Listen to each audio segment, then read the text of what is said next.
நான் தாங்க, மறுபடியும் நான் தான்.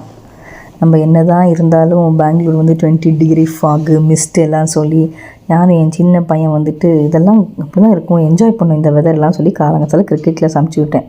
வந்தானே பார்ப்போம், ரிட்டர்ன் வரும்போதே மூக்குச்செடியோட மூக்கடைப்போடு வந்தான்.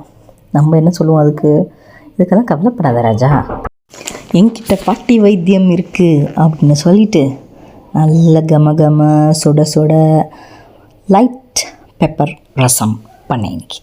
ஸோ இத்திரூண்டு கரண்டி நெய், கடுகையும் கருவேப்பிலையும் போட்டு அந்த தகன்னு மீன் ரசத்தை இப்போ காமிக்கிறேன் பாருங்கள். ரசம் வீடியோலாம் போடல, ரசத்தை பண்ணி பொரிச்சு கொட்டுற வீடியோ தான் போடுறேன் நான் இன்றைக்கி.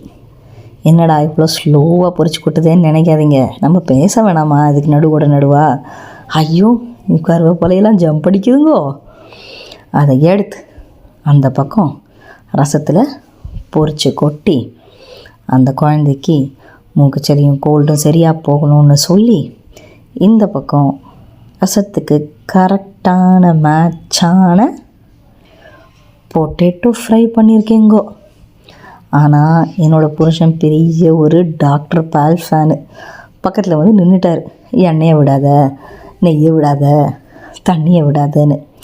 சரி பையனுக்கும் கோல்டாச்சேன்னு வரட்டுன்னு நானும் எண்ணெய் கம்மியாக ஒரு உருளைக்கிழங்கு கறியை பண்ணியிருக்கேங்க. அப்புறம் என்ன, ரைஸ் தான்.